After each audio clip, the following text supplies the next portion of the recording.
Still some stuck in there. See, we were just off. I know. No? Oh, I hope she's okay. Yeah. Do you have to go all the way to the I'm college not sure or whether Park Lane or what name she's gonna drive. that college?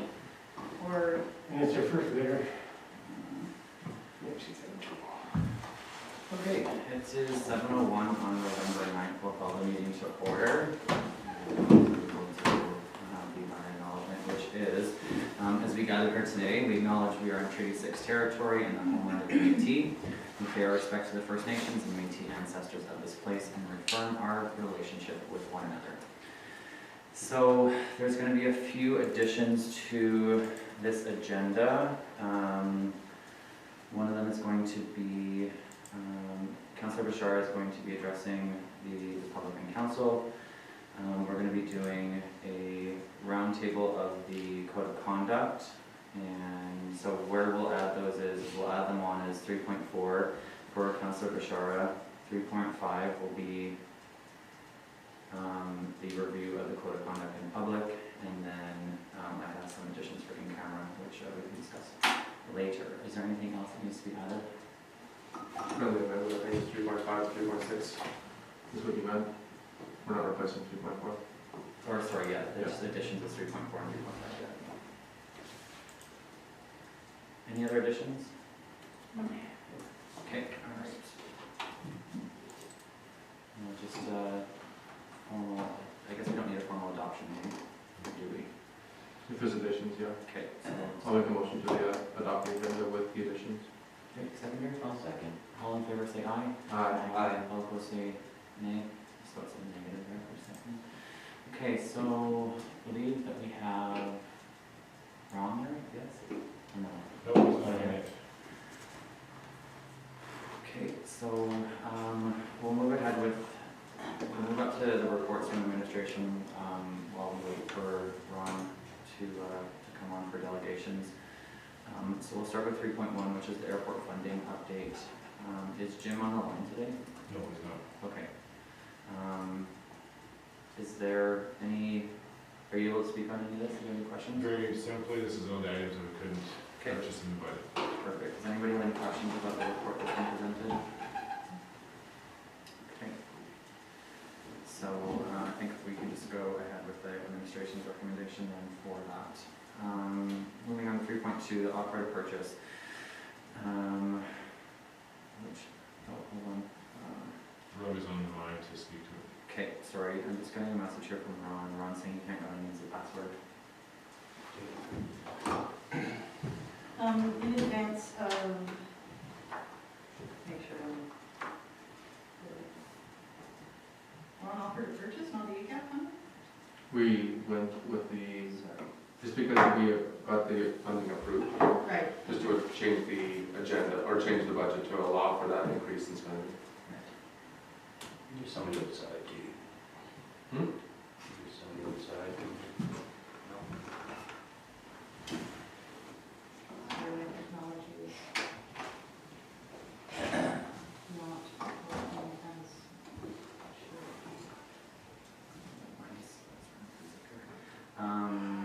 So she doing Ron? Yep. Okay. Okay, so we'll just keep going until we figure that out. So, Robbie, you're on the line? Is it? Sorry, I didn't mean to. My bad. That's good.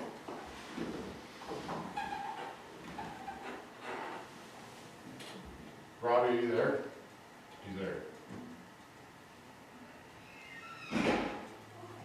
Robbie, can you hear us? You're just on mute.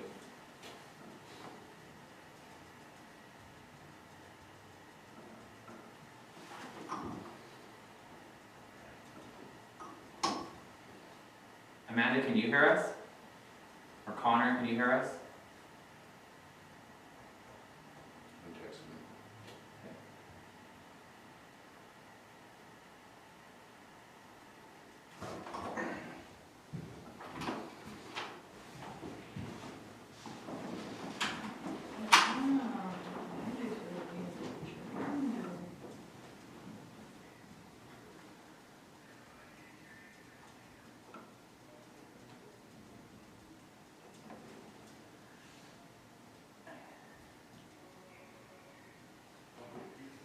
Connor, Amanda, can anybody hear us?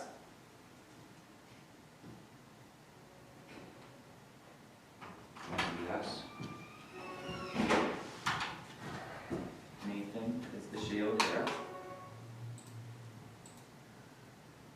They can see us, but they can't hear us. Hit the little drop thing of the microphone there. See what it's picking up. Samsung AMD, which is not. Speakers, that's speakers, that's It's a the. microphone. Microphone Yeti, that's a Yeti. Is it on? Yeah. Oh, they get the remote, is it? No. Is that on mute? Maybe you want to press that button?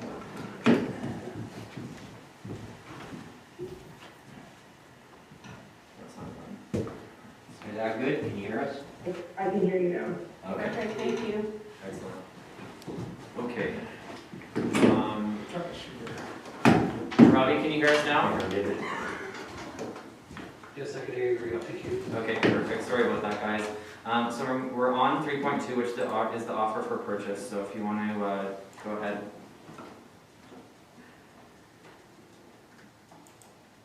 I guess the resident came to the town office looking to purchase a plot of land over the industrial district. The reports kind of presented, didn't really see any immediate concerns. The offer seemed fair. Does council have any questions? So just from what I can see here, is this above what it was appraised at? Is that kind of where we're at, or is there? Yeah, basically we had that some core valuation on the report. There was two different valuations. Sam evaluated at one price, and then we had some core valuations. That was done, I think, in 2019. I can't remember the exact year, but just recently. But the offer presented was above was a fair market asking price. Okay. It's actually like 7,000 above.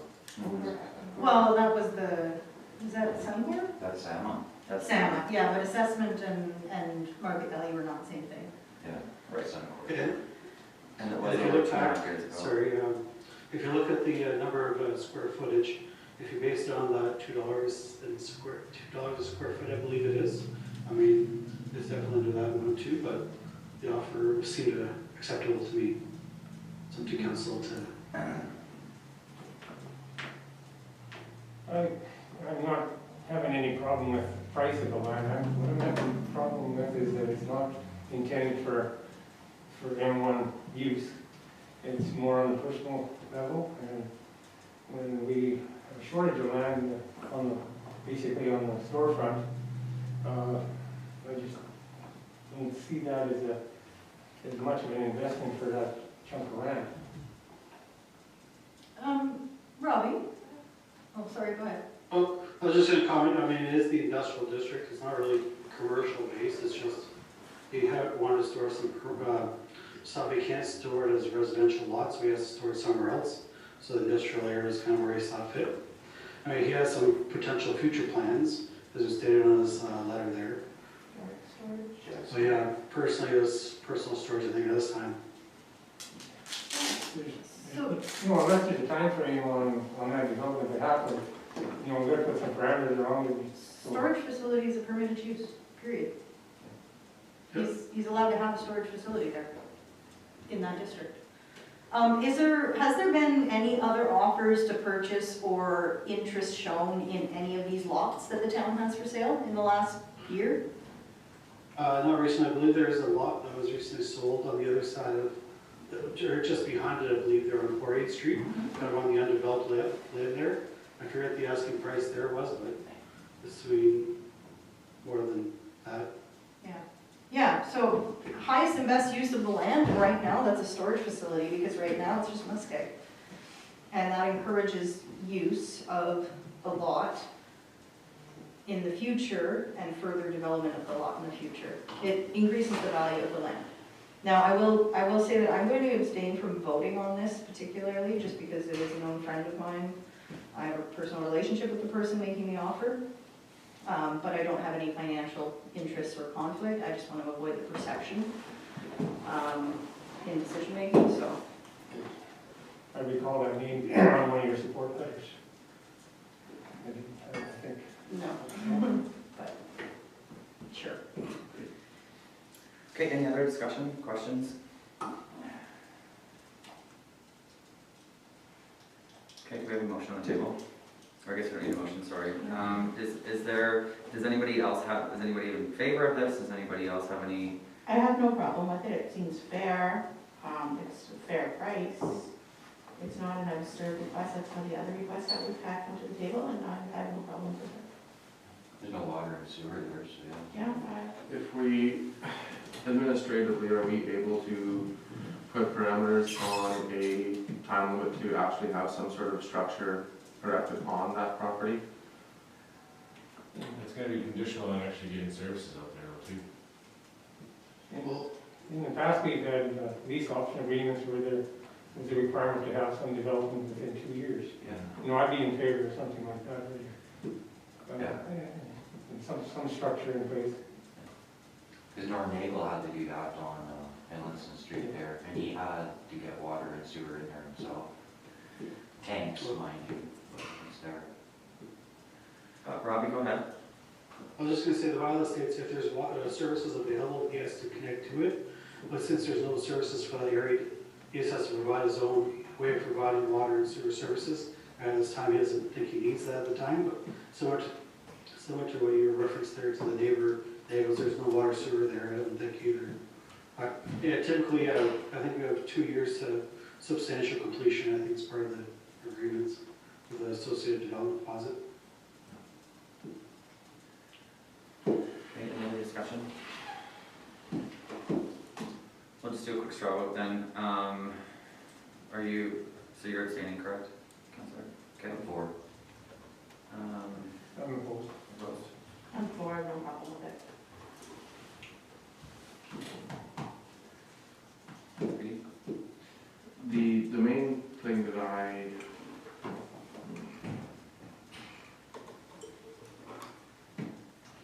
just when we look at the intended use of land and when we plan our community and how we like to see it develop, we look to, in my mind, the industrial park is meant for industry, is meant to foster development of business and industry in our industrial park.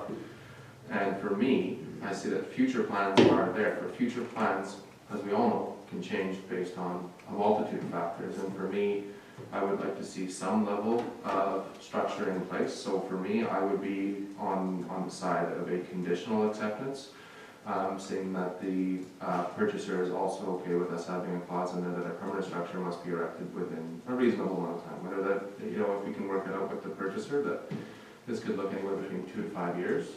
It is Muskeg, it's going to take some time to develop the lot and all those things, but I mean, we as council, we've had discussion on creating economic development into our Highway 102 and what we'd like to see in that front, and part of that is developing water and sewer to that backside. And if we have water and sewer in the backside and the intended use is to maintain it as a flat level ground property to just store personal items on, that is not a long-term fit for the industrial park. And that's, I'm slightly on the side of Joe here, where we need to be making sure that the long-term plan of that industrial park is being met.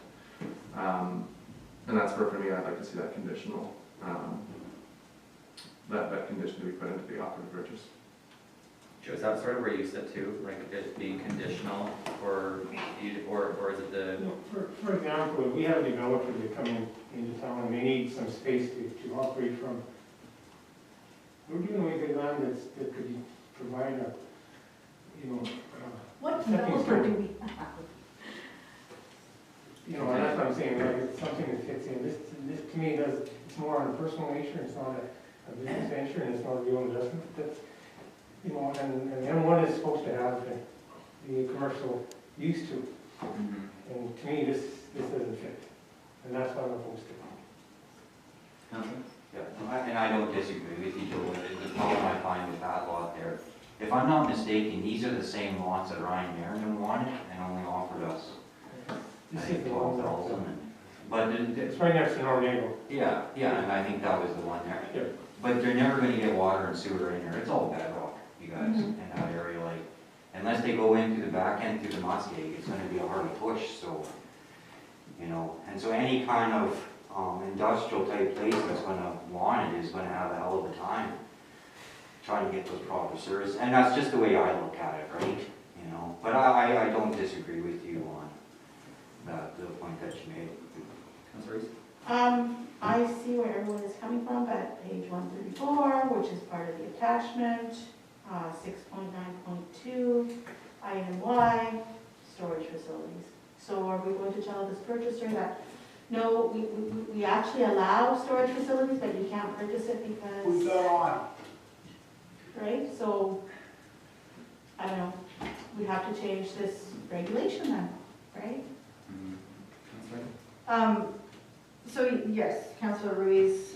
Robbie, would you be able to, I don't think I saw it in here, would you be able to read us the definition in our zoning bylaw of storage facilities? Storage facilities, actually, I was gonna mention that, is not what you kind of think it is. Personal storage facilities, well, actually, hold on a second. Might be incorrect. I think personal storage is more like the self-storage. You rent out personal spaces. Sorry, I'm just But the use here that is permitted is storage facilities. Right, I mean, they're, Yeah. yeah. So whatever the definition is in the zoning bylaw, if it fits, it's a permitted use. Yep. And when it comes to land use planning, the highest and best use of the land, I don't have it. it sitting there as muskeg is not productive.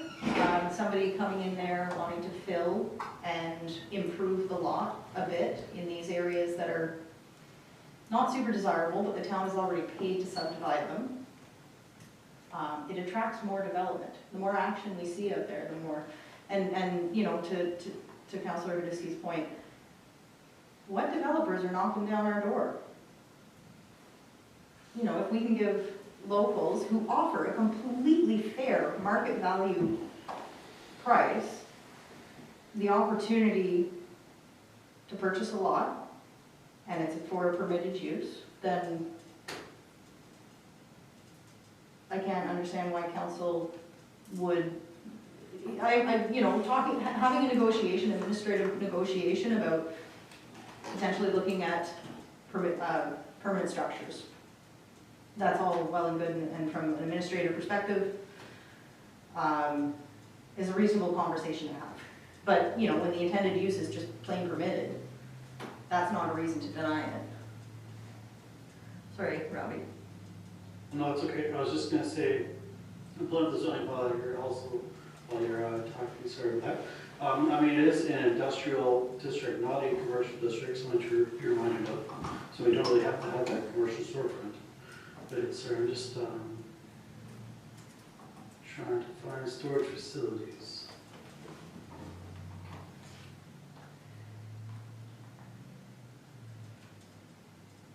A building or buildings containing separate secured indoor storage units, each of which unit is not greater than 75 square meters in area, designed to be rented out or leased for private storage or personal goods, materials or equipment, household items, furniture, merchandise, blah, blah, excluding highly flammable items. So it's kind of like a self-storage, but I mean, storage facility in that zoning district, I mean, cold storage, there's similar type uses out there already. So it kind of fit as a storage facility. I think eventually you might want, I think it's that letter there, he said that it might be a future consideration. And that's the point that I was trying to make, is when I hear facility, I don't think of like blank lot. I think of facility as some sort of permanent structure, and that's why for me, it's a, I mean, if our sale agreement says a garden shed in the corner, then fine, it says a garden shed in the corner. But at the end of the day, what I would hope is that when people drive through the town and they look to each side of that economic corridor, we're going to have high level of retail as our plan states, right? We're going to be looking at trying to find that investment on one side of the highway, and I would hate to look on one side of the highway and see that, and on the other side of the highway, just storage yard, but flat land, right? And that's where, for me, I think some issue in the definition of the facility. At the end of the day, after the conversation at the table, it does meet a majority of our, if not all, zoning requirements.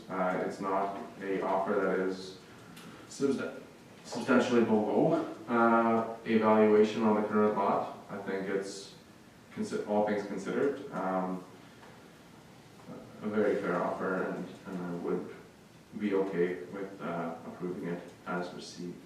And I know that changes some of the conditions that I had before, but I would be in favor as received. Okay, next Deputy Rashar. Yeah. Oh, basically, I guess for what, moving forward, the way I see it, basically, if you have any conditions that we need, if you guys are in favor of it, we'll take your conditions or regulations. I mean, typically it's that deposit and, you know, substantial completion of the building. He says that he's gonna do that PVC style cover-all building, right? So I mean, we could write that into clause, and then the next following council meeting, we'll be bringing back the agreement, I guess that's drafted for you guys to review and approve. If you guys are, so if you guys don't wanna entertain the offer, then just let us know and we'll let them follow up with that. Okay, I think judging from the number of people that are in favor of it, I don't think we need to discuss any further. So I think that we can go ahead with that and present that to us at next meeting of council. Okay, so we can move on from that. We do have Ron now on the line. So Ron, can you hear us?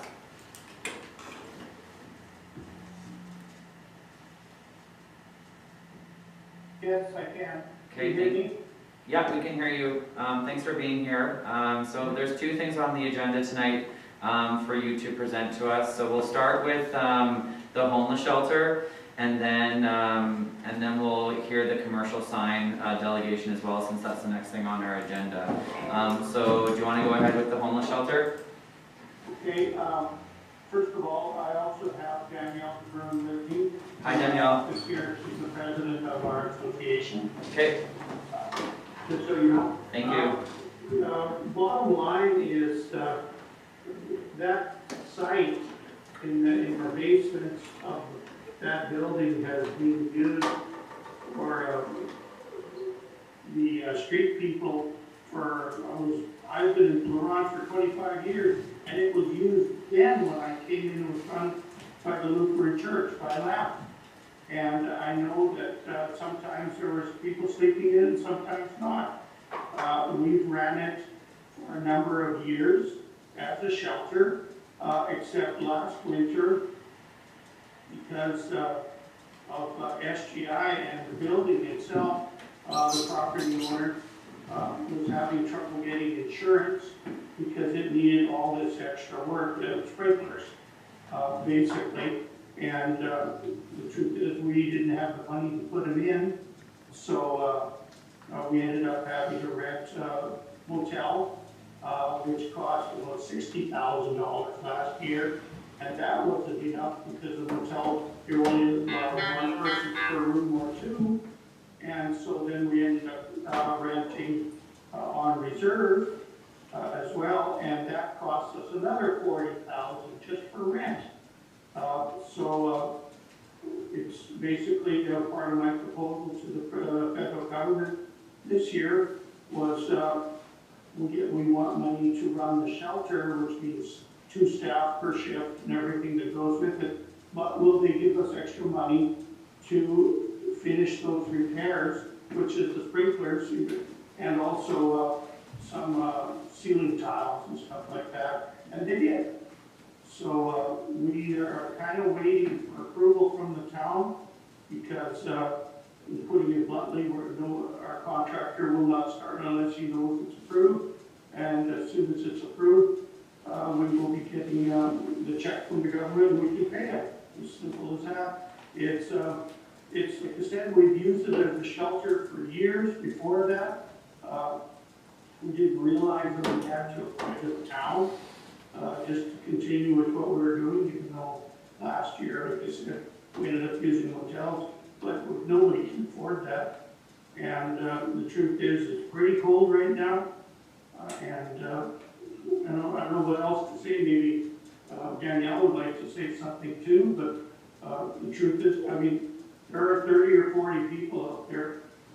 We have around 20, or between 16 and 20 that are our regular street people. By the way, everyone is treating And that's why we applied to the federal government, and they pay 100% of it. That's why we've never asked the town for 2 cents, or the province, quite frankly, because they all just view, since they're all treaty, it should be paid by the feds. And because we're an Aboriginal organization, we qualify to be able to apply, and that's what's happened. They've approved it for this year, and quite frankly, I've already been talking to them about next year, because it's the way the fiscal year goes, it ends March 31st, and we've always had to shut the shelter down March 31st, but it would be nice to run it for all of April as well, and then start again on November or November 1st. So I've been already invited to apply for next year, so that this year we'd be able to run it in November, whenever, as soon as this work is done, until the end of April instead of end of March, and then again the year after. So Robbie called me and said, hey, you can't do that until you get town council approval, which was a shock to us, but we're doing that now, and we're hoping that you allow us to do that. So Ron, what permit are you exactly waiting on right now? Pardon, you're muffled here. What permit are you waiting for right now?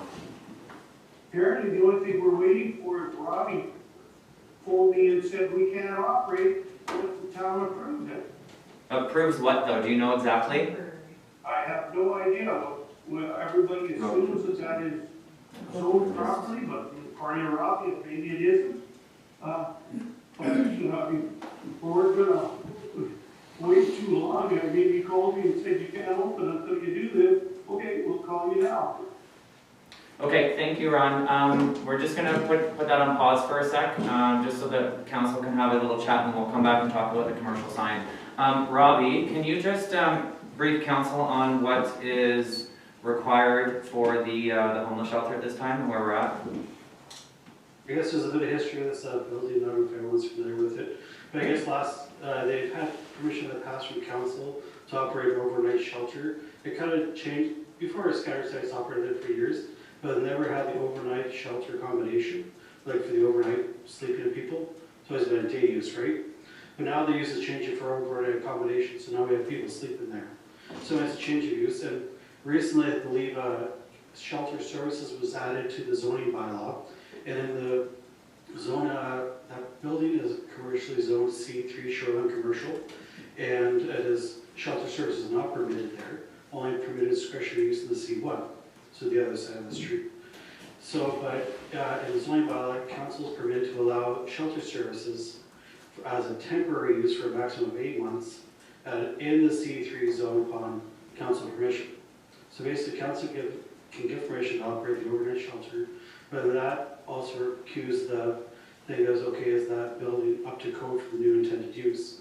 I know previously they've installed sprinkler systems and this and that. I haven't been there for years, but basically we need to make sure that the building's up to code for the new overnight sleeping accommodation.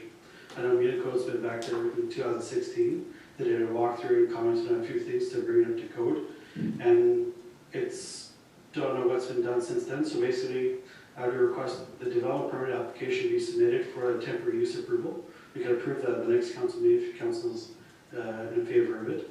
But in regards to the building permit stuff, I've been talking to the fire chief of building and occupant safety, dealing with the life safety items would be the key items we'd be looking for. We can still probably base it off that last inspection report, but basically we need a building permit application to be submitted along with a floor plan with the upstairs and downstairs. Council has to remind you that building, there's like 4 uses. We have the source upstairs, we have Vicky's Saigon Bistro, and we also have the downstairs, I think, food bank used that facility, and the Scattered Sites. So it's a multiple use building, so we have to make sure that, fire separations are in place and ventilation. So basically, they changed the use of the building, which kind of cued the building permit side of things. So Robbie, if we were to call a special meeting after the committee of the whole today, and we approve the temporary use, would that mean that they can right away send it or submit a building permit application? Or is there still a requirement for the discretionary use of 45 days to go through? Or is it, we can do that for up to 8 months for that temporary use shelter? As far as I know, yes, council could approve it as a, for that permitted use. I mean, yeah, they can submit the application, we can work with them. I mean, we don't want to hold them up either. I mean, we've got to be aware of life safety items. So, I mean, yeah, if you can get the building permit application, the floor plan, we can keep moving forward. I don't know if we could allow, like, the occupant, just to be safe to the occupants, right? Rob? I believe there's sprinkler systems in place, but I don't know, you know, it's the full application process, right? So we have some documents and a walkthrough, probably fire chief would want to walk through too. Right. I mean, I have received some concerns from phone calls from other agencies as well, so we don't want to hold them up, but we want to make sure the building is safe. Ron, I'm not sure if you're still there and by the mic.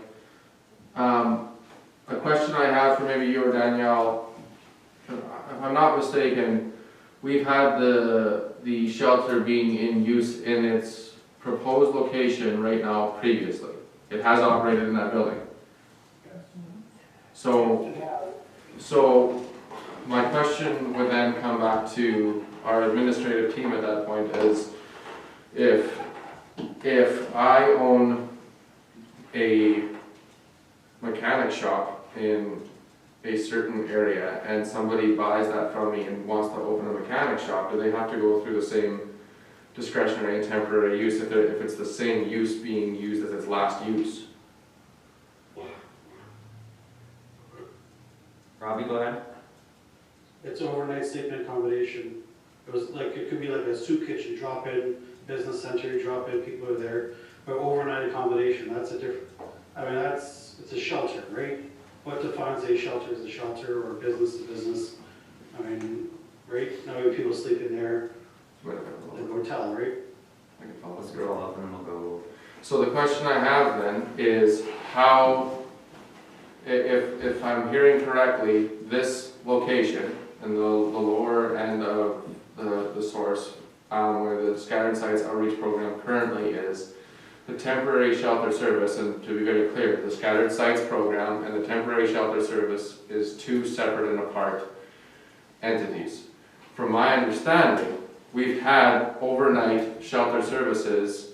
Sorry, I just saw you kind of nod, but to me, it's the same clientele typically, but it's a different service altogether. And the core issue I have with this going through a discretionary use policy again is, if I'm not mistaken, this was a use of that building previously to where we are today. No? No, I mean, I don't know if you remember, their council permitted that use for maximum, this kind of dating back to 2016. 2016 was permit council, the letter, Ron came to council, asked permission for this temporary use for a 3-year period. And that's kind of where it stayed in the council. I think when this first came to play, council gave exemptions to requirements in the building codes. And that's what we're trying to deal with today, trying to build it up for the use. I mean, shelters, I mean, this is sleeping accommodation, it's not liquor, it's a dwelling unit. It's not a business, it's a dwelling sleeping accommodation, right? It's a business, I mean, I can sleep in my office, but I don't, because it's an office, not a residential dwelling. So if I'm not mistaken, the process that was followed previously was, in essence, a contract zoning bylaw? No, before the Scattered Sites and Shelter Services never really defined in the zoning bylaw.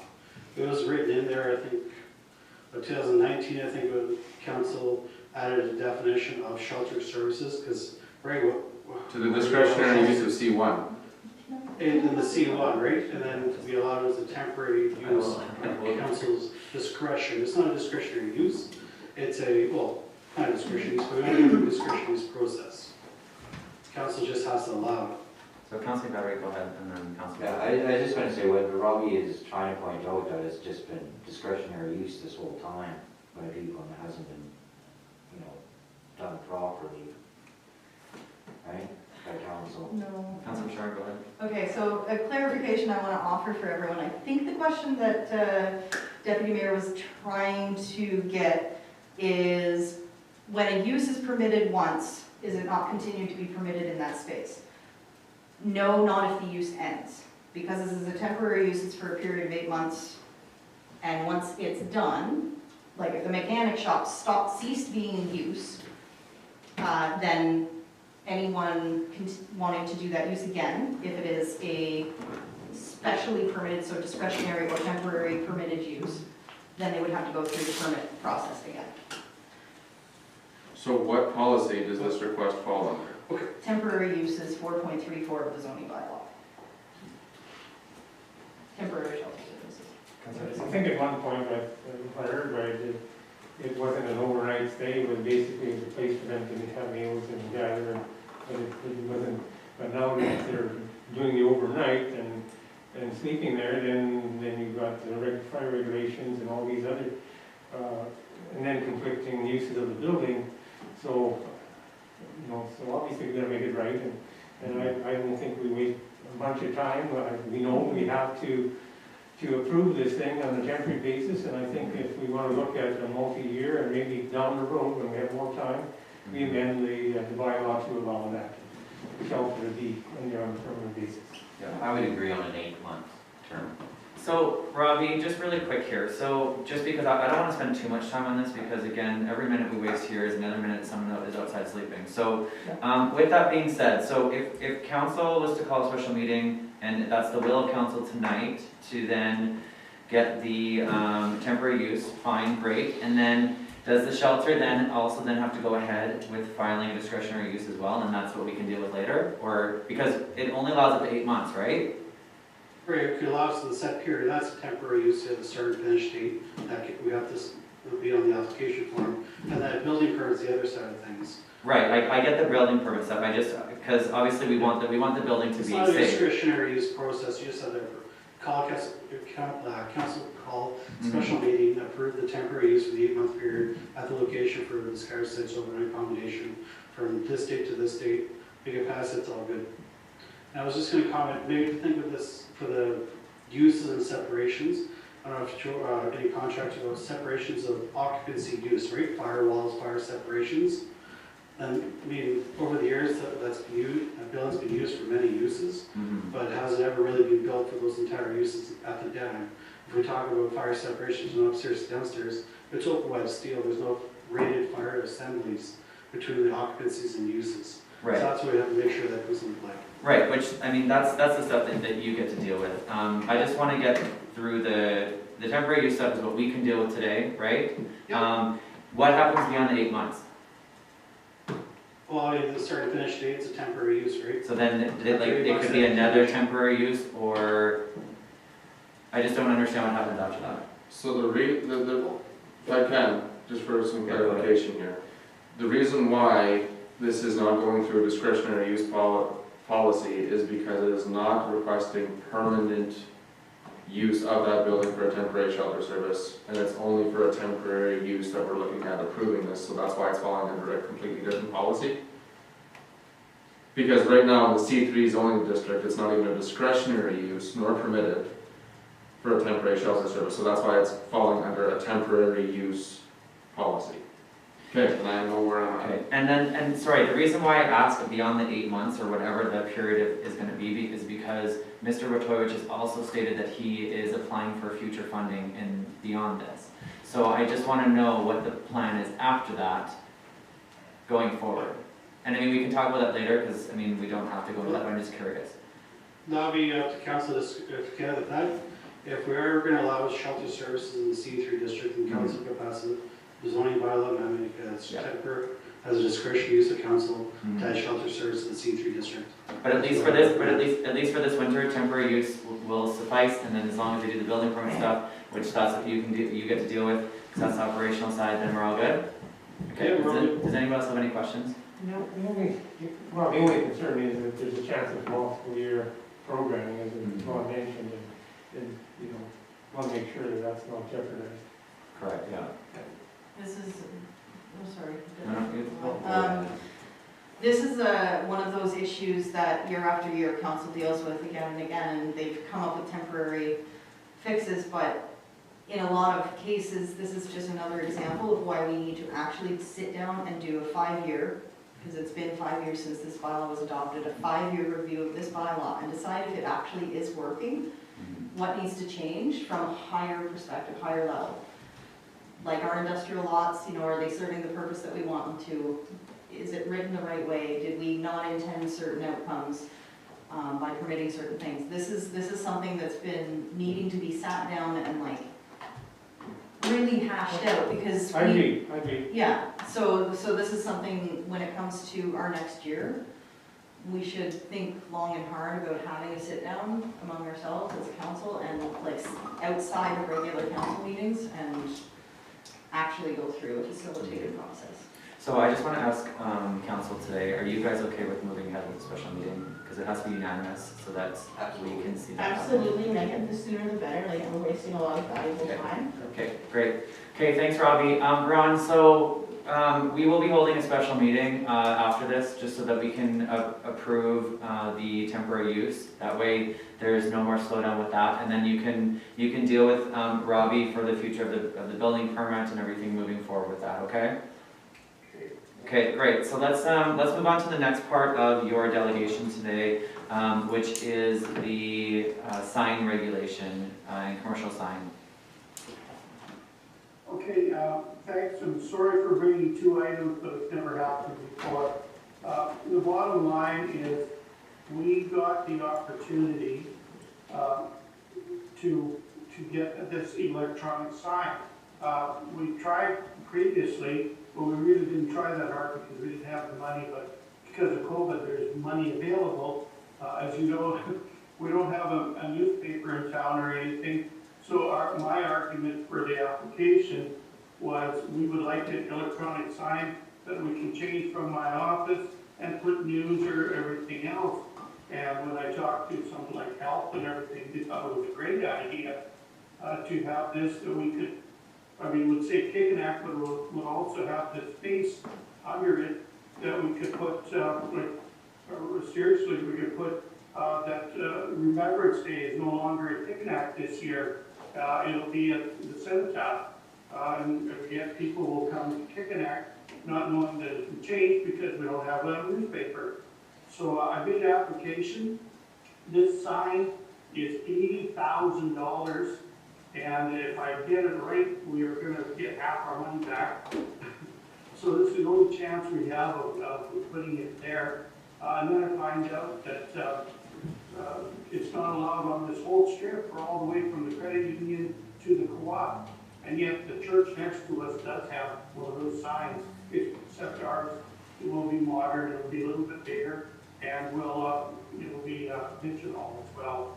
It's got the one that they're trying to sell us in this company out of Regina has a self-dimming in it, so that at night it turns itself right down.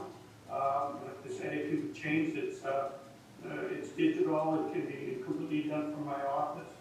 And I don't know what else to say. It would be really nice because Boardman Street in itself is really, really traveled a lot.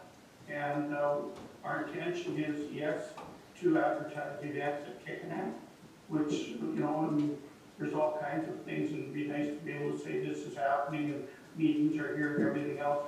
But we've always intended that if there was a special announcement for the town, or health, or education, or the town needs it. Well, yeah, where it would be nice to get a message out. That's why it's kind of built, and apparently it's the same kind, but not as big as what the Rough Riders have. So that's, it's 80,000 versus 200,000, so it's a little bit smaller, or a lot smaller, I guess. But we have to ask for permission to install it. And I guess I don't know whether you can just authorize us, or whether you have to change the whole bylaw for everybody. But it's a street that there's no houses on. It's all churches or businesses or schools, basically on an apartment block. So nobody faces it. I'm hoping that a sign like this will be approved. And if you have any questions, I'll provide it. I'll try to give you an answer. You want to add anything? Ron, what are the dimensions of this sign? You know what, I don't know. So maybe like if it's 400 meters by like 100 meters tall, I'd be like, yeah, maybe not. It's a decent size. Huh? It's a decent size. Yeah. And the reason why I ask and why that's pertinent information, Ron, is because the way that our sign bylaw reads is it's specific to size. So it's gonna be helpful to know the dimensions, because I think that that's one of the things that's going to be a no or go. But also, digital signs are not allowed. Right. We did, if I can, we did review this with somebody who's quite knowledgeable about this, and we tried to find a way to slide it in, but it just wouldn't work. The size is about 19 feet tall from the grade, about the overall slope. The illuminated sign is 11 feet by 12 feet, give or take, but the overall from the grade is about 19 feet in the air. Okay. Does anybody else have questions for Ron before we let him go, and then we'll discuss it with council? Go ahead. Programming the sign, are you intending to have 12 messages flashing by in like, a minute, or No, is it going to be free for people to put their events and advertisements on the sign? Are you going to allow commercial advertisements and sell space on the sign? seriously, the discussions we had is that it would not be available to commercial. We were just, it was to nonprofits, but predominantly Kickenack that helped because they also rent the spot in our building. And Jim Brady, Métis Local, is also in our building. And anything any news that might have to do with Kickenack and dance. So I mean, I guess if you're having a wedding, we would probably put there's a wedding tonight. But there's also, we rent the place out for a lot of meetings, mostly government, Just meetings like that. a follow-up to that, was there any consideration for an alternative that wasn't a big digital sign on the street? Would Kickenack put a digital sign on its own building or within its own space? Well, okay, there's a couple of reasons. First of all, this is the main street and we wanted it two sides so it would not interfere, because if we put it on our building right on top, you would have people driving by and reading the sign while looking sideways this way. The second one, and please don't announce this, I'm applying for a grant. Well, Ron, can I just stop you before you announce anything, because we are live on YouTube, so just be aware of that. Well, okay, then what I'll say is if we got away with getting, what's it called? Yep, no, for the solar panels, we would put them on the roof of our building. And it would be on the front here, so we couldn't have the sign in the same place. But, I mean, if we could get one of those solar panels, it would probably pay for half of our power use every year. Okay. But only if we can get 100% grant. Go ahead. A question that I have, Ron, is I know that right now you currently have like the kind of letter placement sign that's currently in front of the building now. My biggest sticking point has always been like the size. Like if we're gonna put a big, I call it like the Pattison billboard that you see in Saskatoon all along the main arteries. Like those larger billboards you typically see in like 2-lane kind of boulevard style traffic laneways, and I don't think Boardman is that like dual laneway boulevard style traffic. It does have a lot of traffic through that area. My biggest thing is like, once again, when we talk about like distractions are kind of around the school area. If it's a big flashing billboard and you're not going to see a kid running across the street at the crosswalk, that's obviously a worry that I would have. And the only reason that this whole big long-winded thing is basically asking, is there a specific reason why you've chosen that size, or would you be open to having the approval for a digital sign similar to the same size that you have currently on your property, and maybe just like on two different corners, kind of one facing the whatever east-west direction, one facing north-south. So bottom line is this is the size that they recommended. I don't know if it's the smallest one. I know it's not the largest one. I do have a picture of it, but it's on my computer. I'm looking, but maybe I didn't even bother printing it off. I do have it in here on my computer. I don't know how else to explain it. It doesn't look that large. I mean, like you said, it's 80,000. Pardon? Oh, Robbie's got it. Yes, that's the picture. Sorry, Robbie, can you yeah, share your we can see that. Maybe, like, I mean, we're at the committee of the whole, so we can't approve or deny it, but maybe what I can say is that for final approval, maybe I'll recommend to council that we get a copy of what your conceptual plan is. Get a full report. And get a full report to us for our regular meeting of council, and we'll make a decision at the regular meeting of council with all the information in front of us, because I do like the idea of providing a place to advertise for nonprofits and events in our area. I know that's a big thing that, you know, when we're talking about community wellness, having those things being planned and organized is one thing, but getting it out to the masses is another. And if we can find a way to safely advertise that in our community without putting up like one giant large billboard in the middle of the community randomly, I'm okay with that personally, but I would need to see kind of conceptually what this would look like on that corner as well. I did not make the application as the company of Regina, and I'm positive that they would have given Robbie the dimensions. Robbie has them. He has a paper copy. We just don't have access to the paper copy, and we can't read it off the screen here. Oh, I could email this someone if you want. Yeah, I would say as long as we have it on the issue report, Robbie, like I don't think that I would be able to go through the entire dimensions and wrap my head around whether it's actually going to look like on the corner here tonight, but at the regular meeting of council, that gives us some time to review it.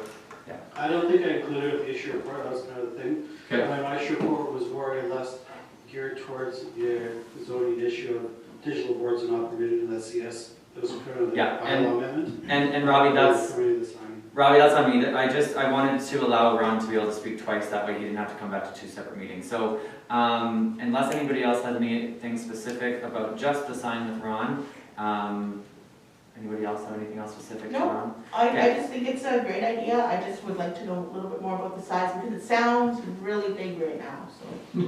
Okay, awesome. Ron, thank you very much for being here. Did you have one more thing there? just one more thing. The last time I talked to these people, I think it was either Thursday or Friday, and we kind of need, if we're going to do it, we need approval for pretty quick, because the base has to be cemented in. They have to go over and put a big base and cement it, and then they'll order the sign. It doesn't matter when the sign comes, it could be January, but if they don't have approval to put the whole base in, and the post, then it's going to wait till June or whatever. You know, so just kind of time is somewhat important here, just so you know. Okay, all right, thank you so much for your time. Thanks, Danielle, as well.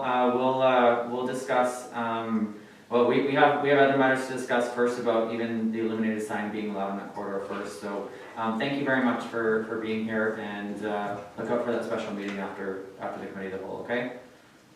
Thank you very much. Thank you. Nice seeing you again, Ron.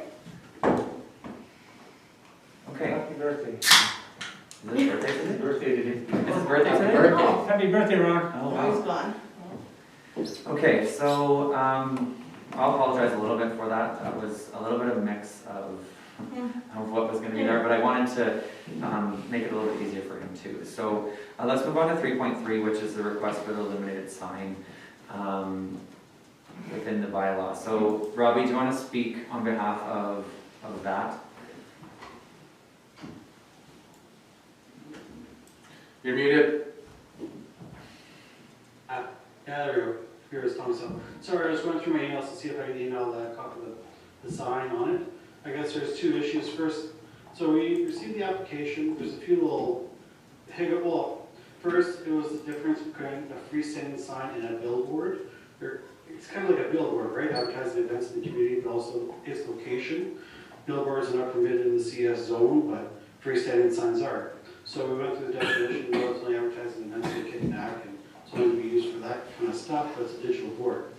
So we said it's a freestanding sign, but then after looking into the zoning requirements for signs in the community service district, it says that it states freestanding signs shall be located at least 3 meters from any lot line.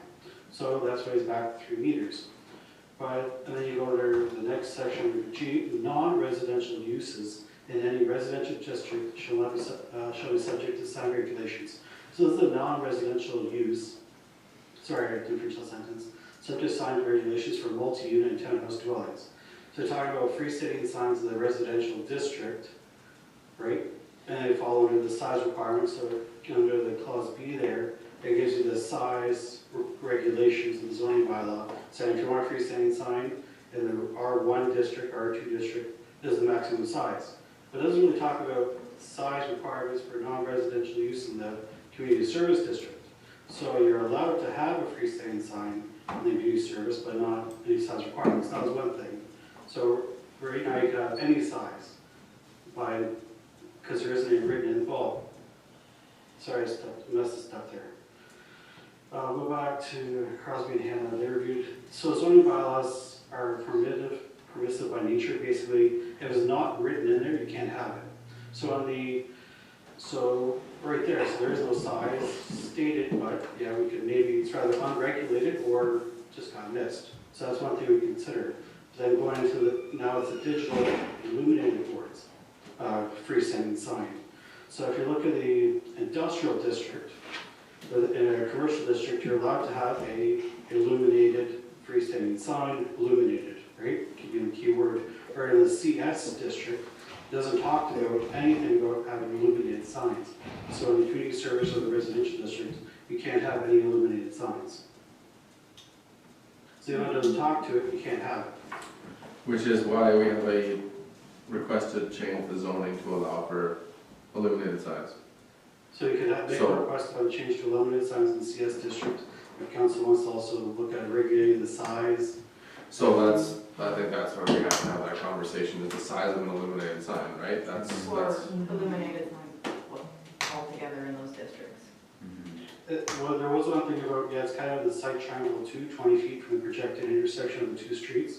But the location where he wanted to place it, I thought it was fair. There's kind of a buffer zone between the road and this property line.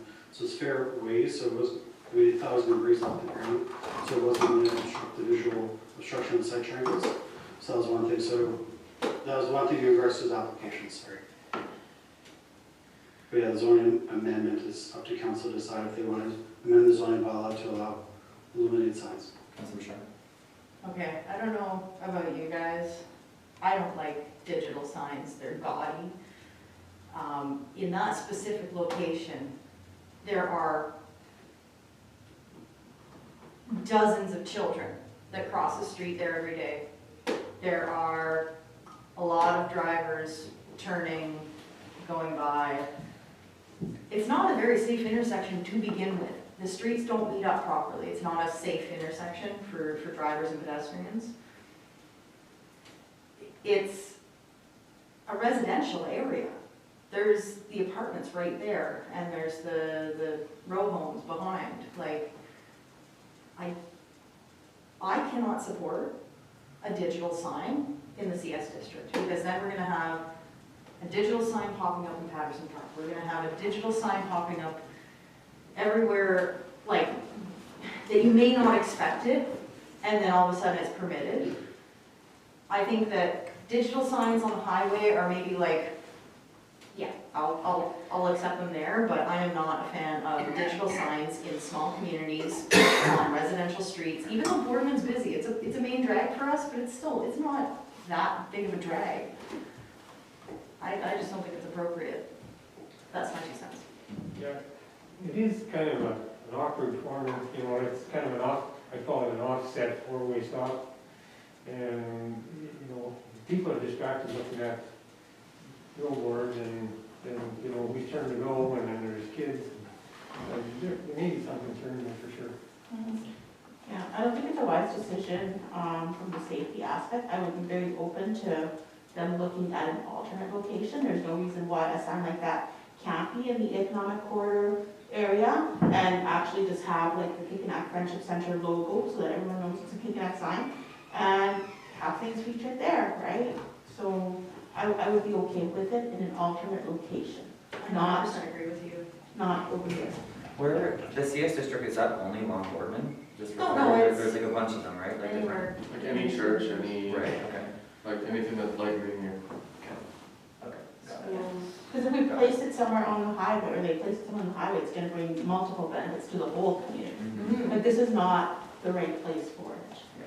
No, I completely agree as well. I think that we're opening ourselves up for some I mean, potential safety risks. With technology the way it is, I mean, they could have a sign on a different location and still serve Still the program. messaging Yeah. that they want Mhm. and still service the changes in messaging on there without it actually being right there. Yeah, no, you're right. Not the illuminated sign though. Oh yeah, great idea. No, I'm saying like if they had a different location, if they decided to affix it to the side that's on Bedford Drive, right? Even there, But I'm saying like if it's just on one lane, right? Like right at that corner, you have all 4 stop signs now looking at that one sign, right? So if they were just to say, okay, let's move it to Bedford side facing, you know, the apartments, and you have it just basically on that side. Even if it's there, and everyone at the table says, yeah, no problem, they still can't have an illuminated sign by our bylaws right now. Yeah. So do we allow it at all in the CS? And that's my question is, if I'm not mistaken, their neighbor, the Alliance Church, has a big, tall, light up Which I illuminated I was sign. just gonna ask I about that. hate it. Because how did, is that But- an approved sign? It would have been prior to the adoption of this bylaw, which then prohibited it. They would have put it up under old sign regulations, which may have been more lax. Or the permit may never happen in the first place, and it was just kind of slipped through administration. Right, Robbie, do you know the history of that sign in particular? Because, I mean, if we're staying fair, I mean, if someone just went to put up a sign without even coming. Well, to that's, council. they use that kind of, like, what about my neighbor, his sign? No, I never looked into that sign history. Who knows if there would been a permit pulled, I don't know. could you investigate that? Just so that we know and can make an informed decision using that, because what if there was no permit? So, yeah, Well, and that's what, yeah, I mean, that's one thing, back, go to the, we gotta think through, what does council want to do for the community today, right? right, so just It's so a that community service district. just so that we're staying on task, so we have 2 separate issues here. One is Ron's request, and one is the actual bylaw itself. So, are we not in favor? Are we in favor, or are we moving so that we change the bylaw so that there is the possibility of having, or what is the? Okay, I'm in favor of the sign in a different location if it's going to be that size. Okay, but that's different though. Yeah. Yeah. So then So I'm the not bylaw in favor of of- amending, no. Okay, go ahead. I'm not in favor of amending the bylaw to allow digital signs in the CS district. Okay.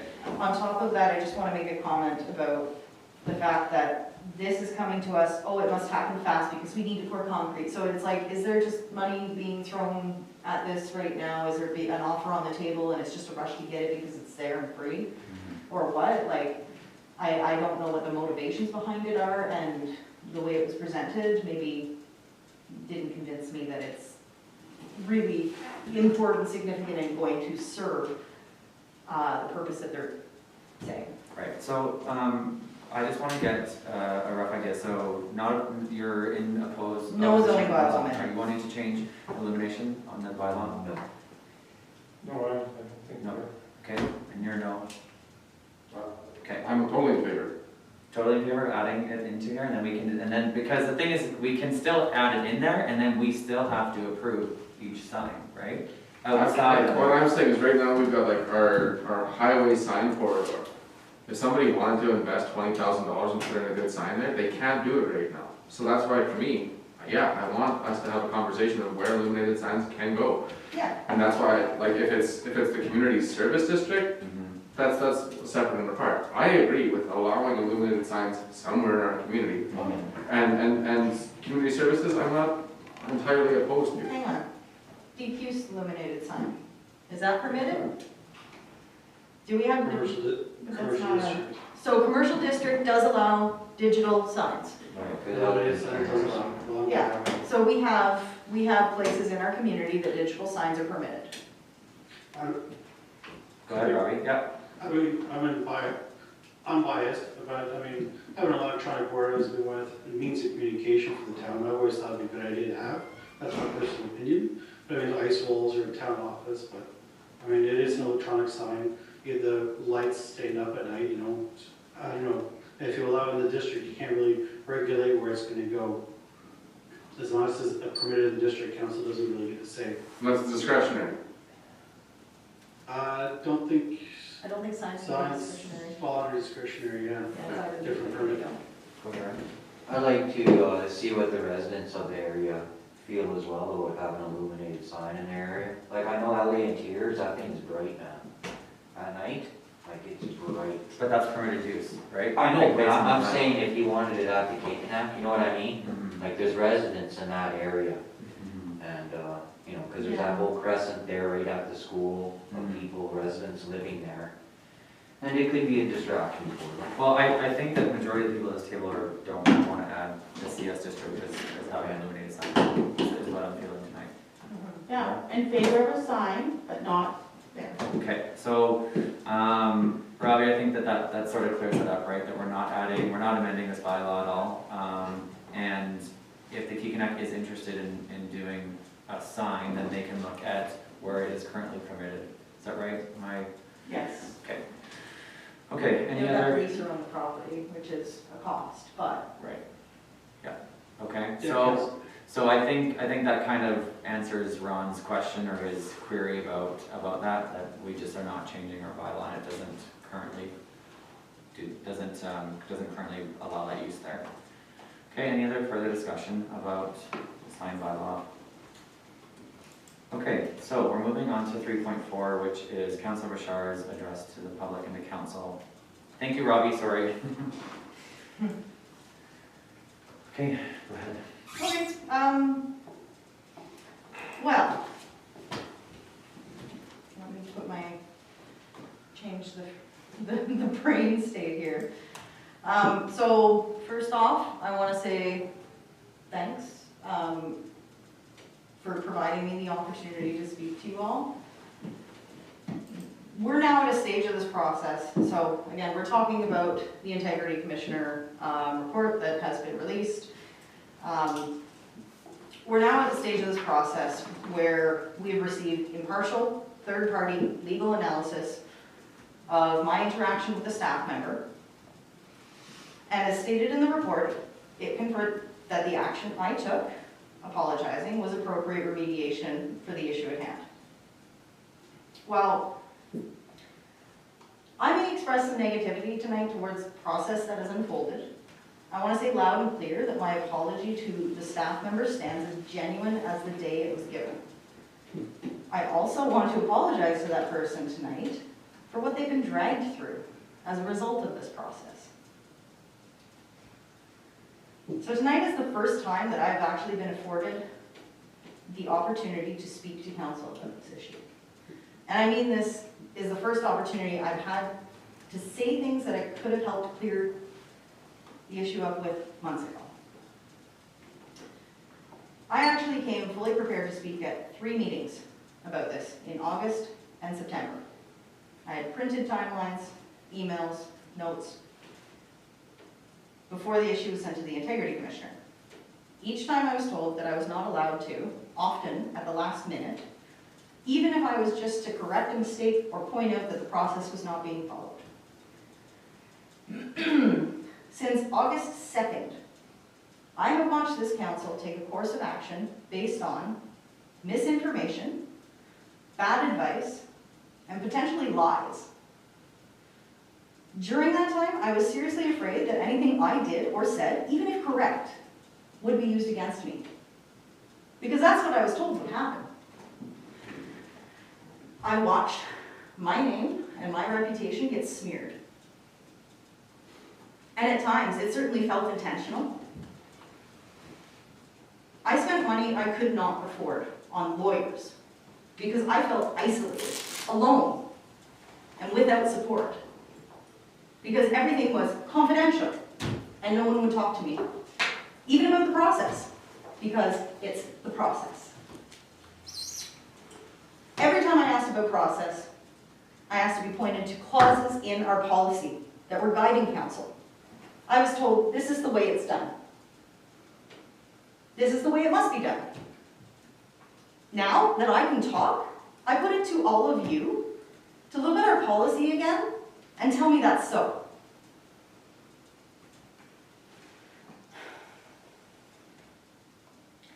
At the end of the day, you and I got a fair, independent result. But there has to be a clear and reasonable process that goes along with that. Colin, you can't keep saying we are following the process when you're getting it wrong so often. And anytime I offered my understanding of the policy, I was gaslit. So,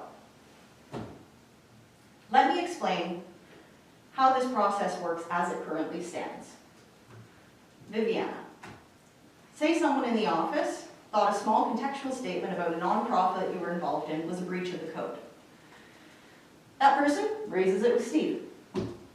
Steve calls you angrily, tells you not to speak to anyone in the office about anything again. Evidence is then collected against you. You have zero opportunity to respond to this evidence and explain the misunderstanding. At any time, any of those people involved can then send that package via Steve to the Integrity Commissioner. You won't even know what's sent. But it will be made public. Your name will be mentioned. Once that happens, weeks, months later, you'll have 10 days to respond to the claims. So, I hope you kept all of your handwritten notes, emails, dates, transcripts of calls, and everything else, because you'll need them. Please be aware that you cannot seek assistance from your family, from your partner, or anyone else because all of this is confidential. You will be advised to get a lawyer, and you'll be too afraid to ignore that advice. And then, you'll hope that an independent commissioner gets it right. But even then, you'll sit here, white-knuckled in fear, as other councillors decide if you should receive additional punishment for something that they haven't even seen the evidence for. And still, at this stage, you haven't been able to address them. This is our established process. This goes for all of you. It wouldn't matter if you'd apologize to the persons affected. Not one of you would be afforded the respect to discuss the matter like adults, to seek meaningful mediation, nor dispute information provided to council that was false or misleading. And it's fine if you're surprised by that. I was surprised by that. I do not want anyone to go through what I had to go through, unnecessarily. Especially when it results in a town staff member being belittled against their will. We should all be embarrassed at the outcome of this.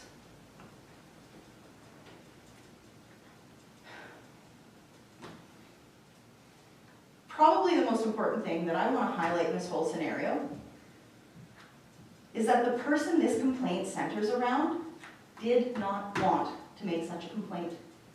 We know that now. The report clearly states that this person was approached by Steve to report on the interaction. The account of the interaction contains no allegations. The allegations were made by people not participating in the conversation, not in the same room as the conversation, and only receiving third-hand information about the conversation. Why is that important? Because through this whole process, it was suggested that this was the correct process, sending it to council. And voting on it was the best way forward. But that was a lie. The correct process, per our policy, is for the affected person to make the complaint. End of story.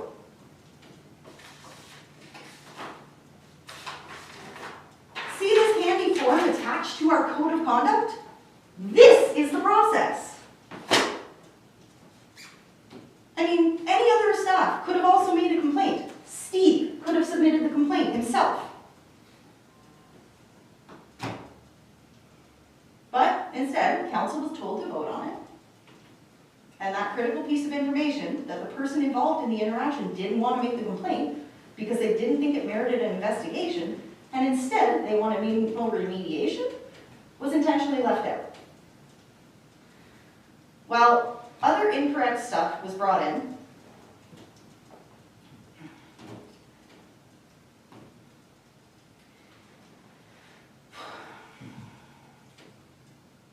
if I was more cynical, I would say it looks very much like council were pushed to vote as a cover for potential negative reaction from the public over a $5,000 to $8,000 price tag for a fishing expedition if things didn't work out. Ultimately, from the content of the report, it appears that this was shaking the tree under the guise of one issue and hoping for something else to fall out. And if we're honest, we all know that. People were hoping the Integrity Commissioner would stumble across something else, and they didn't. And for those that want to dispute that, please remember, I still have a copy of that shameful video that the town published to YouTube.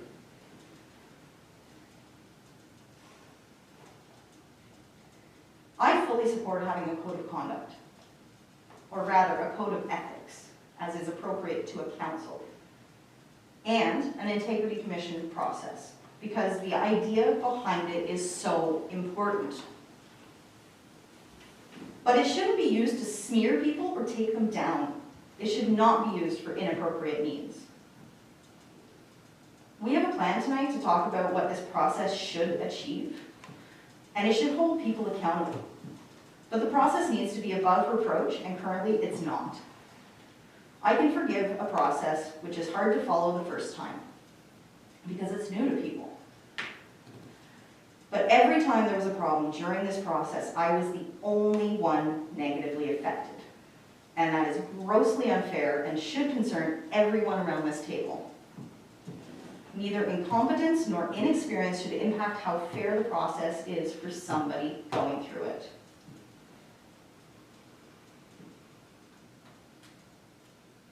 And that's what I'm going to say.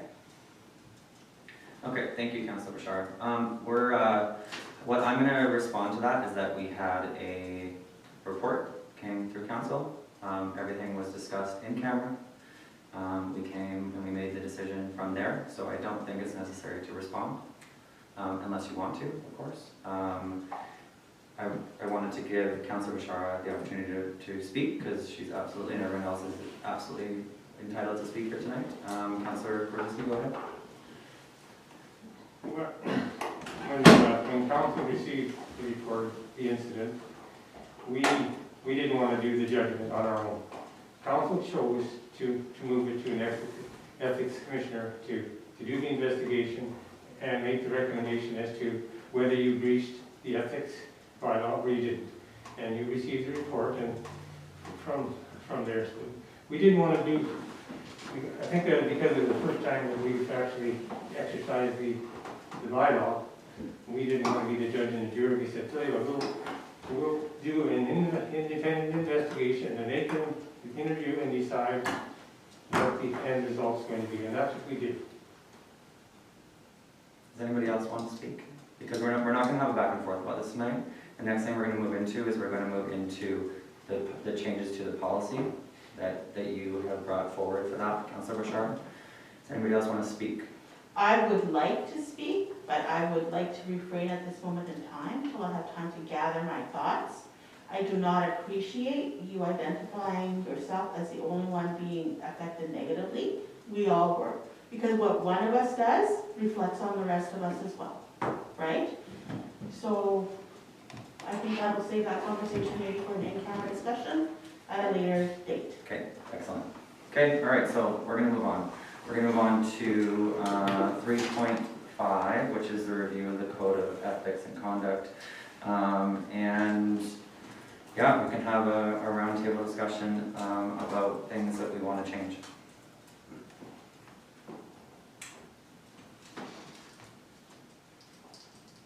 Anybody want to go ahead? May I start? Of course. Okay. Our bylaw states,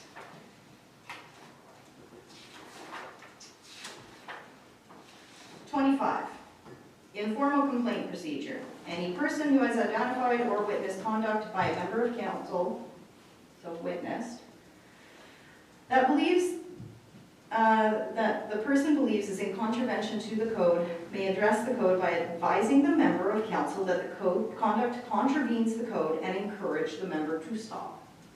That is the informal complaint procedure that is in our bylaw. If council is of the opinion that a member has violated the code of ethics during a council meeting, council may require the member to remove themselves for the remainder of the council meeting. Council may apply additional penalties based on the severity of the contravention.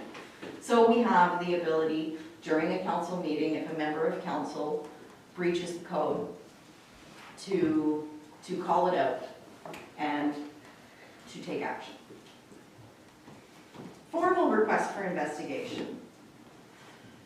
A request for an investigation of a complaint that a member has contravened the code of conduct shall be sent directly to the Integrity Commissioner by mail, email, fax, or courier in the form attached as Appendix A. Period. So are you proposing any changes with those, or are you just reading them? Well, I don't think we're familiar with it, so I think we need to put it on the table what's existing in the code, and maybe have a discussion around that.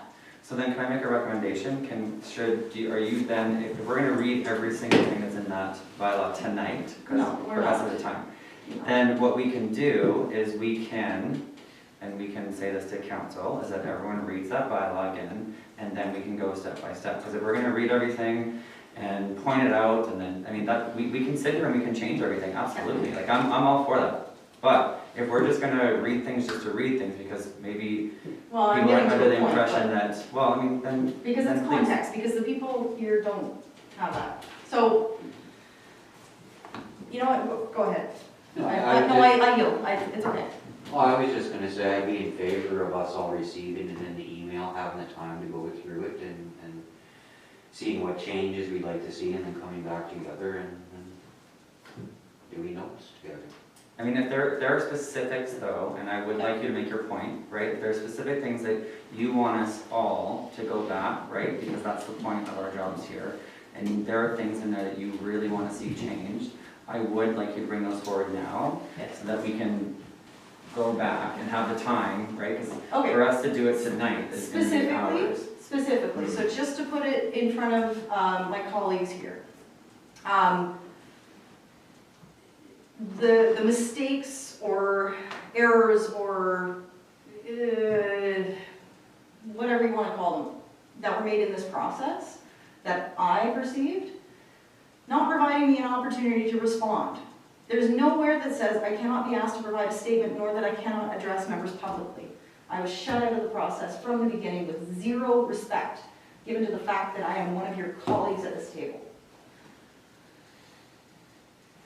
But Abby, did you not, give some information to one of the newspapers? I saw you in an This is article. after the investigation, way after the investigation, during the investigation, from July 22nd until the report came out October 5th. Okay, sorry. I had not- Can we please focus? I'm gonna bring this back to the conversation. Yeah. Because, and then I think these are things that we can talk about in camera as well, but Okay. let's stay at the task at hand, otherwise we're gonna be here all night. Okay. So, let's talk about the policy and what we wanna see changed, and what you specifically want to bring forward as far as that goes, and then I think that's how we break it down, because otherwise we're just gonna go back and forth here.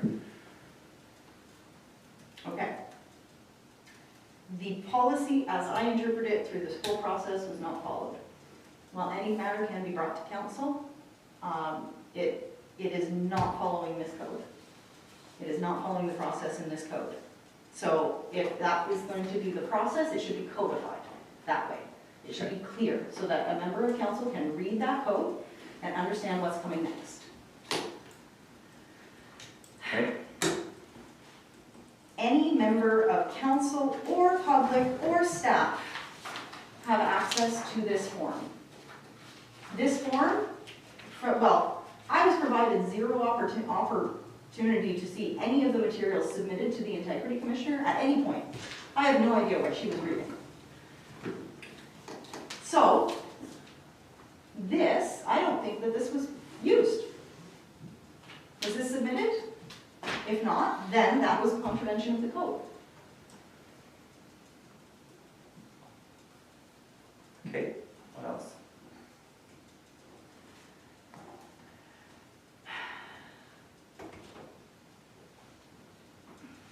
Okay, we're not gonna discuss changing of the bylaw tonight, I think we will. No, I just wanted very specific areas, so that when we have the next 2 weeks here to go over the bylaw specifically, so we have the time, because you're right, we're not gonna go through this and fix one by one. But over time, it's gonna have to change. Because with any bylaw, right, that's what we do. We're constantly upgrading and changing and fixing. So specifically, so those are the two. Is there any other one specific that you want to see the rest of council read about? Well, the oversight, I think, was lacking, because there were parts of this code, again, that even the lawyer didn't follow. So having some sort of oversight, some sort of support for both council and the person subject. I think that needs to be addressed in the code, Okay. so that it is a fair, reasonable, and supported process. Because, guilty until proven innocent seemed to be the way that this went. Okay. Anything else? I think the frank conversation in camera is warranted, but I'm gonna leave it there. Okay. Yeah, just for administration, because if there's things that we want to get going, for that to happen and change, right? I want to have very specific things that we can. I would prefer to strike a committee among council to review and propose changes to this. Okay. All right, I think that, is anybody else that has any specific things to the code that they want to highlight? I do agree with Councilor Rashar on the codifying. I think there needs to be an informal process of, A, B, C, D, E, on that front. When I brought this forward as an idea, and now it's into our bylaws, one of the things that I think is the most important thing is that council not investigate itself. And that's why we had the process of an integrity commissioner where we didn't have, for procedural fairness to be there, to have we heard something and now we are informally investigating the incident that we have heard of, to me, is an investigation of ourselves. And that's where I've had the issue of the way a process would be outlined. Ultimately, I think that the way that it was brought to us was an HR issue, and through the face value incident that we have seen, it appeared collectively at the table that it was a breach of a code of conduct and was submitted in that fashion. And that's where the at face value, upon investigation by the integrity commissioner, did prove that the at face value perception was true, that there was a breach in the code of conduct. Which any person actually involved in the complaint could have brought forward, could have had every opportunity, every right, and every right to bring forward if they had wanted to make a complaint instead of being pushed by somebody who has an obvious bias. And with misinformation and lies. And I'm trying to see where you're coming from, and I'm also trying to say at the same time that regardless of the process of how we got to the integrity commissioner's final report, it did, at face value, when it was sent to what we were given, was no verbal additions to, it was clearly stated, you can go back to public record, that it was clearly stated, we can only vote on what we see at face value on paper. But why was it at this table? That is the problem. That there was no mediation taken, ever. And I am fine with council not investigating itself, but excluding a member from the table, not giving them an opportunity to respond, I think that's not investigating yourself. That is having a conversation, fleshing out the actual occurrence, understanding that there is an apology that was given freely, honestly, at that moment. Any of you can make a mistake. Lots of you have. And any one of you can be subject to the exact same absolutely awful process that I went through, that I was put through. And, sorry, we got it. Yeah, sorry, I just see. One other thing that was in the report, there seemed to be identified some confusion that you had that you could actually wear two hats. That you came in and you told the staff, I'm coming here as a resident.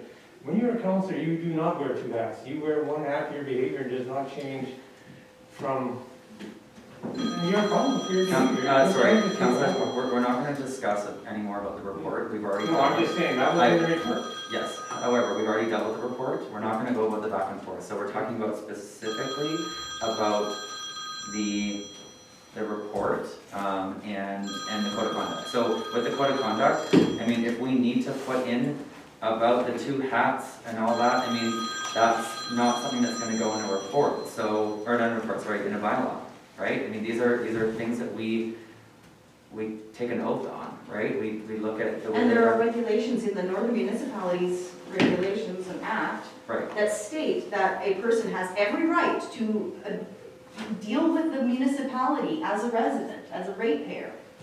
Right. And it's balancing that, and it's doing that in good faith. And there are recommendations from a legal expert that you guys we paid a ton of money to. Okay, so if we're sticking to the conversation, Yeah. let's stick to the conversation. Okay, the policy recommendations, I 100% support the fact that that was included in the report, and I think that that should be a consideration in the policy as well. Sorry, just to be very specific. At the end of the report, the unclarity, because you gave me bad advice. Steve gave me bad advice. See, this is not a place to be accused. No. I'm offering the information and how it was. Mr. Mayor, I'm going to step out when this is over. I don't want to be part of this, and I don't like the attitude or the tone being used. I find it disrespectful. No. Please call me back in when this is done. No, so Councillor, please sit down. We're gonna stop that because if we're gonna start this whole, like, this conversation is specific to the code of conduct, right? Yes. If you're going to name people, call people out, then we're completely off topic. So if there's any other things that you want to point out specifically within the bylaw and not bring anyone else If council is of the into opinion it. that a member has violated the code of ethics during a council meeting, council may require the member to remove themselves for the remainder of the council meeting. Okay, so what number is that? That is 25B. 25B, okay. So why aren't we using that? Why aren't we treating each other like adults? This is the thing, is we can't have a difficult conversation. This is exactly my point, Abby. What am I doing to be offensive right now? I'm having a conversation about policy. Okay, we're gonna move on from this because we clearly cannot conduct ourselves to have a conversation with that, so we will move the rest of this to in camera. I mean, you can laugh about it, but this is what's happening, and it's getting to a point where we are not staying on task, and you keep bringing into conversation about a report that's already been done. I get the personal nature of that, but there were recommendations in the report to fix up policy. we're not talking about the report anymore. It's done. Policy recommendations in the report that I am trying to bring forward. But it has to be specific to the bylaw. Yeah, And you can't completely bring it back to something specific that it went on to. So, like. why not? When it's information that is publicly received. Okay, I wanna move this to in camera. I'm not please. sure I'd like to. what is I'd like to difficult. go on camera. We're having a conversation about policy. Can we, Amanda, can you hold the feet, we're going to camera, please? Thank you. Let me know when we're off.